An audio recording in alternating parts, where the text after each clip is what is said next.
What's going on, everybody? Leviathan here, and what a time to be a little sick, unfortunately.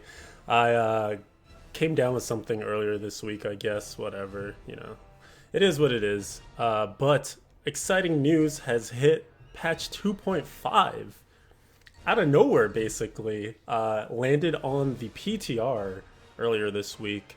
I want to say it was January 31st or so. I'm recording this on Thursday, February 2nd, so as you can see, I'm a few days behind.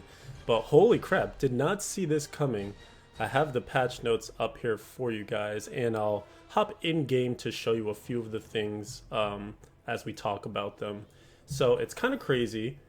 We didn't really know. We knew there was going to be a PTR, but we didn't really know A, what would be in it, and B, whether it would be coming up soon or later or anything like that. So it's here, and there's a lot in here. So 2.5, one of the features that we knew about at BlizzCon 2016, the Armory, is introduced in this patch. So now players can save up to 5 different builds per character using the Armory, and this is a new feature that you can find in each of the acts. You can save a build and it will snapshot your character's current gear, the gems, the passives, the active skills, Kunai Q powers, and then equipping a saved Armory build will automatically swap the items and gear between the character and the stash. One thing that I keep seeing people talking about this is like, oh my gosh, so much more space. This is not storage space. I need you guys to understand that this is the ability to save your build. Almost think of it as when you go to the leaderboards and you do view hero details for someone's build to see how they cleared that Greater Rift 90 or something like that. This is basically what that is. I can actually hop into the game and show you. When you go here, there's Act 1. This is the Armory now, right next to the stash. You pop in here, and you can see I have this Greater Rift set up. And if you do the Details button, it's exactly what I was kind of telling you guys about. This is what that View Heroes detail thing kind of looks like when you're looking at someone's Greater Rift clear. So you can see the skills, passives, the cube powers, and the actual gear. I have that currently equipped. Here I have on my first saved build a T13 speed farm setup. Right now you can see my weapon is missing, probably because it's part of a different build or something like that. I'm not exactly sure, but if I equip it, this item is missing. Are you sure you want to equip it? Okay. And I equip and it automatically switches, so you can see some of the things got pulled out. I'm kind of curious where that weapon went. Hopefully I didn't get rid of it. It's PTR or whatever. But yeah, so you can see that you can easily swap between these things very quickly. Just equip, boom, now I'm in this, and it took the gems out of the old stuff, the speed rift stuff, put my gems in for greater rifts. So it's very exciting, really cool change. We'll now not have to make 5 different characters to hold different builds. You can just instantly swap between things. You can see there's the 5 per character. It's really great. Next up in this PTR patch is the crafting mat storage. This was something that was also detailed at BlizzCon 2016. Now, with this patch, crafting materials will be picked up or obtained through salvaging, will appear in a separate storage tab that frees up space in the shared stash. This tab can be accessed through the inventory window. So what you'll see here is that at the bottom of my screen, there's this little anvil next to where the gold and your blood shards are. You click that anvil, bang! Here's all the bounty mats, here's the crafting mats, here's my hellfire mats. Some of the things people have been noting is it's kind of sad that diamonds or gems aren't saved in here, your hellfire machines aren't saved in here. So maybe if there's enough feedback, they'll make that change, but at the very least, this does open up quite a bit of stash space. So that's really great. If you actually look at my stash, I previously had like an entire, these are all just crafting mats, and now that's all freed up because it got stuck in here. And that's actually kind of funny. It looks like the display is capped at 99,999, but when you hover over it, it'll show you exactly how many you have. So really excellent change. And from here, something that's not even mentioned in the patch notes is now, since your mats are stored in this tab here, when you go to do the Kunai's Cube stuff, you open up your recipes page and it'll actually fill for you whatever is required for the recipe. So let's say I wanted to upgrade a rare item. Maybe I had a fist weapon in here or a spirit stone. I would put that spirit stone in, and I also hit fill, and then boom, it pulls materials right from the crafting mats tab, in here. So then I can just boom, do that, transmute, and you're good to go. So it's very exciting stuff. Quickly heading back to the stuff that has changed with this patch. For the classes, we have a quick change for Crusaders. Shield Glare, Divine Verdict rune has been updated to apply its secondary effect even if the target is immune to crowd control effects. I believe that Divine Verdict is the one that allows you to get extra boosted damage whenever you blind an enemy. So it looks like previously maybe that boosted damage wasn't being applied to, you know, something like a Juggernaut, and now it will be. So that's a nice buff. Even though they're not getting the blind, they're not being blinded because they're immune to those CC effects, they will still take extra damage, so that's good. Going forward, this was something that shocked everyone. I think we're all still kind of reeling from this being included because this was not detailed at BlizzCon. We had no idea it was coming. Primal Ancient items. Legendary and set items will now have a chance to roll as Primal Ancient. These items are more rare than ancient items and have increased stat ranges. And that's all they're saying there, right? But there's a lot to know about Primal Ancients. I actually wish that I had queued one up for you guys. I can potentially try and find it at some point during this video. But basically, they are these new tier of items. You can almost think of them as ancient items.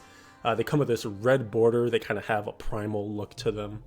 And they basically roll with increased stats across the board. Some are more predictable than others, and some overlap ranges from ancient items. It's kind of weird. I'm not exact. Again, you know, it's just PTR. Things are subject to change, so we'll see if this is exactly how they end up rolling out. But for instance, on weapons, you're going to have increased damage ranges for the base weapon damage. You're going to have increased primary stats on gear in general. So you can expect to see way higher, dexterity, strength values. You're going to see higher thorns values on your secondary. So thorns builds will get a buff here. Although some people are saying it's not equal in terms of the amount of thorns that's being buffed versus the amount of just base damage you can get on a weapon that's going up.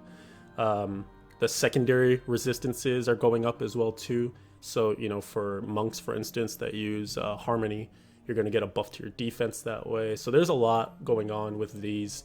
Apparently they're going to be very rare. We're thinking it's about 1% chance. It's like a 10% chance after it's ancient. So, you know, there's a 10% chance for a legendary to be ancient. And then we believe it's a 10% chance for an ancient to be primal. So you got a 1% chance. And if you've ever tried to upgrade a gem at 1%, you can understand just how rare that's probably going to be. So this is more for the grinders out there, for the people who, you know, get to your ancient tier of gear at some point during a season, and then it's just Paragon farming. Well, now you also have a gear hunt reintroduced back into the game. I'm very excited for this personally. I think it's a great change, and I think it will make for an exciting long-term season versus, you know, the first 2 weeks of a season gearing up, and then, all right, here goes the Paragon grind for 10 weeks. Hopefully I log in every day to keep up with everyone else.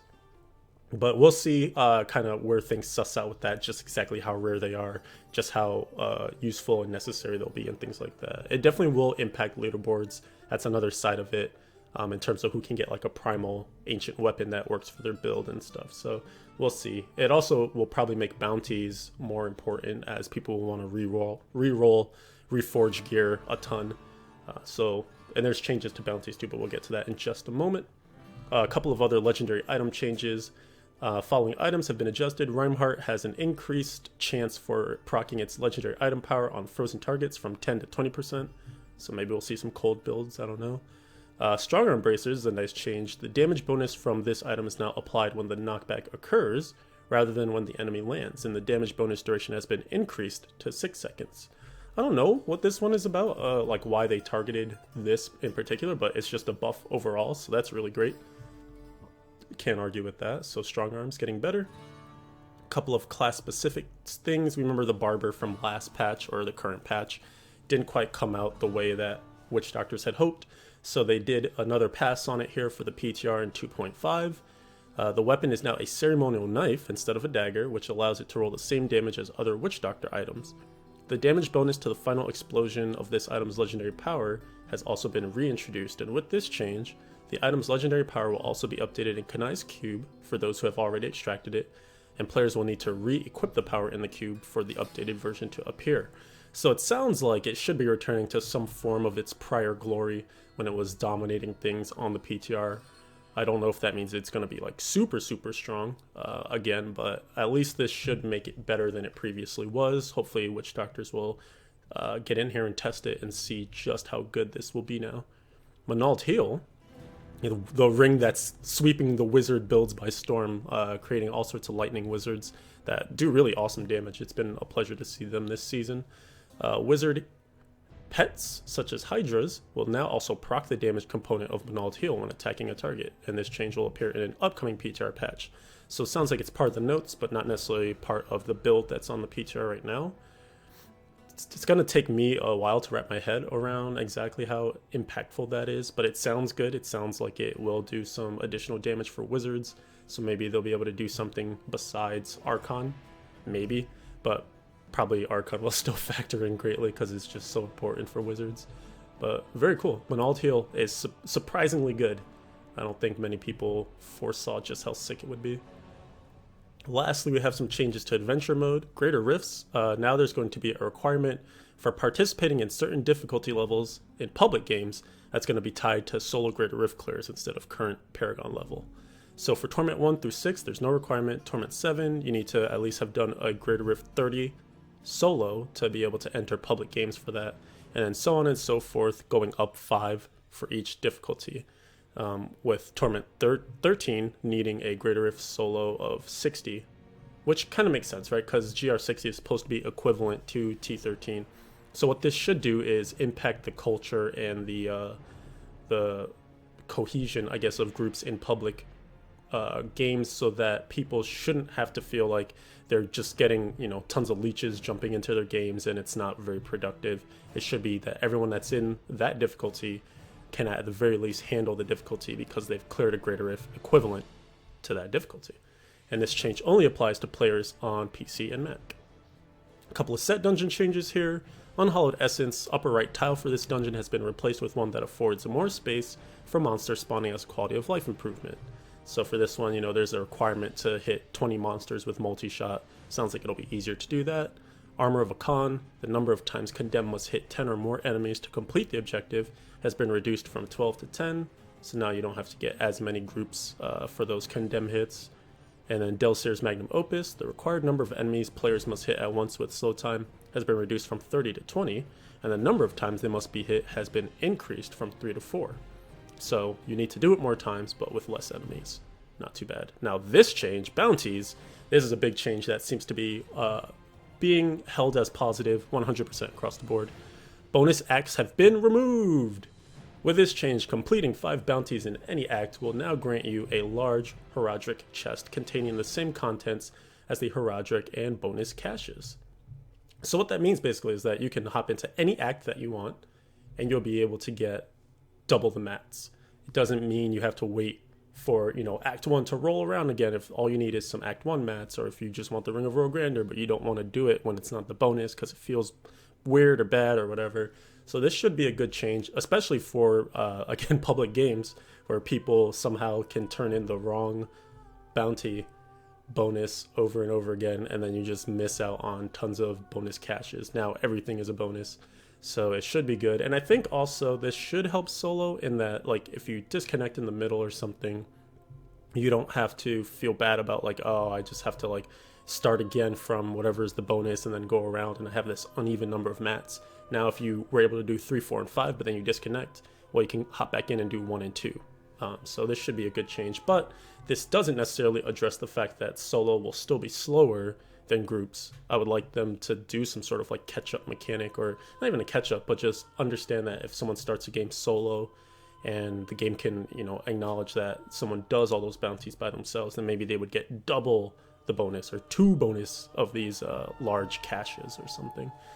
But in any case, that's pretty much all we've seen right now. There probably will be some undocumented changes and more changes in the future, so look forward to hearing more about patch 2.5 on the PTR. Came up crazy quick. We did not see this coming. It's very exciting though, and I personally can't wait to see, the impact of Primal Ancients, the impact of how the Heraldric bonus changes affect things and whatnot. So it's gonna be sick. And then last but not least, I actually was able to scare up a Primal. There's one that someone tweeted at me, although this is bugged because there's no average damage roll on there, which there should be on Wizard offhands. So you can kind of see some of the things that you might expect. And there's even other ones too. Let me see if I can find one for you. Primal Rage. Come on. Actually, I know what happened. I tweeted one. I didn't have it sent to me. Sorry for this. I wasn't prepared. I'm so bad, guys. Here we go. Here's one that Desolacer had found. And so you can see he's got some of the stat ranges on there. So it's a pretty hefty Dawn. Those numbers are like as good as some two-handed bows and stuff like that. So very exciting things to look forward to. And I hope you guys will get into the PTR and try it out.